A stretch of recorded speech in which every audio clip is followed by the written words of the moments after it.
Hello, ഞാൻ ലിബിൻലി. അപ്പൊ ഞാൻ ഇന്ന് ഈ കൊല്ലത്ത് 4ാമത്തെ സിനിമ കണ്ടു. അതായത് ആസിഫ് അലി, അനശ്വരരാജൻ കൂട്ടിട്ട് വന്ന രേഖാചിത്രം. ഇവരെ കൂടാണ്ട് ഈ പടത്തിൽ ഒരുപാട് വലിയ ഒരു സ്റ്റാർ കാസ്റ്റിംഗ് തന്നെ ഉണ്ട് കേട്ടോ. സിദ്ദിഖ്, ജഗദീഷ്, അങ്ങനെ കുറെ പേരുണ്ട് പടത്തിൽ.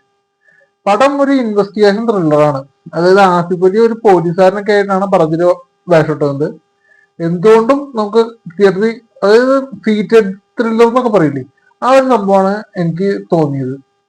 പടത്തിന് നല്ല രീതിയിൽ കഥയായാലും നല്ല രീതിയിൽ പോയിട്ടുണ്ട്. പിന്നെ ഇതിൽ പ്രത്യേകം എടുത്തു പറയുന്നത് ഇതിന്റെ ക്യാമറ വർക്കൊക്കെ നല്ല രസമായിട്ട് വന്നിട്ടുണ്ട്. അതായത് പല വിഷ്വൽസും വരുമ്പോൾ നമുക്ക് മനസ്സിലാക്കാൻ പറ്റും. പിന്നെ കൂടുതലും ഈ സ്ഥലങ്ങൾ പറയുന്നത് തന്നെ അതിരപ്പള്ളി മലക്കപ്പാറ ആ റൂട്ടാണ്. അതായത് അതിരപ്പള്ളി മലക്കപ്പാറ ചാലക്കുടി, അതേപോലെ പിന്നെ അങ്കമാലിനെ പറ്റി കുറെ പടത്തില് ഒരുപാട് ഡയലോഗ് അങ്കമാലിനെ കുറിച്ച് പറയുന്നുണ്ട്. എന്തുകൊണ്ടിരുന്നാലും പടം തിയേറ്റർ വാച്ചബിൾ ആയിട്ടുള്ള ഒരു പടമാണ്. മസ്റ്റ് വാച്ച് എന്ന് വേണമെങ്കിൽ പറയാം. കാരണം ഈ കൊല്ലം ഇപ്പൊ 4 പടം ഇറങ്ങി. 4 പടം ഞാൻ കണ്ടത്, 4 പടം ഹിറ്റ് പടങ്ങളാണ്. 4 പടങ്ങളും കാണാൻ കൊള്ളാവുന്ന ഒരു പടങ്ങളായിട്ട് എനിക്ക് തോന്നിയിട്ടുണ്ട്. എന്തുകൊണ്ടും 2015 തുടക്കം തന്നെ ഇപ്പൊ മലയാള സിനിമകൾ ഇത്രയും മികച്ചതൊക്കെയാണെങ്കിൽ ഇനിയും വരുംതോറും ഇത് തന്നെ ആവർത്തിച്ചോണ്ടിരിക്കും. എന്തായാലും രേഖചിത്രം പടം എന്തുകൊണ്ട് തിയേറ്ററിൽ കാണാവുന്ന ഒരു സംഭവമായിട്ട് എനിക്ക് തോന്നി. പിന്നെ ആസിഫ് അലിയുടെ പെർഫോമൻസ് എന്ന് പറഞ്ഞാൽ ഇതില് പല ആക്ഷനും കാര്യങ്ങളൊക്കെ 1-2 സ്ഥലത്ത് ഒരു ചെറിയൊരു ആക്ഷനും കാര്യങ്ങളൊക്കെ ചെയ്യുന്നുണ്ട്. അതൊക്കെ നല്ല രീതിയിൽ നല്ല രസമായിട്ട് ചെയ്തിട്ടുണ്ട്. പിന്നെ അതിലെ പറഞ്ഞ BGM ആയാലും കിടിലൻ തന്നെ.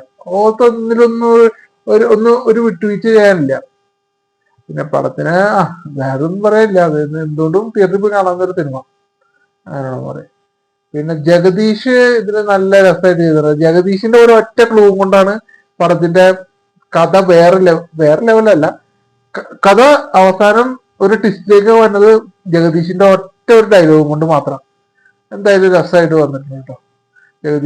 സിദ്ദിഖ് നല്ല രസമായിട്ട് ചെയ്തിട്ടുണ്ട്. പക്ഷെ സിദ്ദിഖിന്റെ വേഷം അധികം അങ്ങോട്ട്, സിദ്ദിഖിന് അധികം ഉള്ള റോള്, അതായത് അധികം റോളില്ലെന്നല്ല, പുള്ളിനെ അത് ടിവിയില് സ്ക്രീനില് കാണിക്കുന്നേക്കാളും കൂടുതൽ ജഗദീഷിനെ കണ്ടിട്ടുണ്ട്.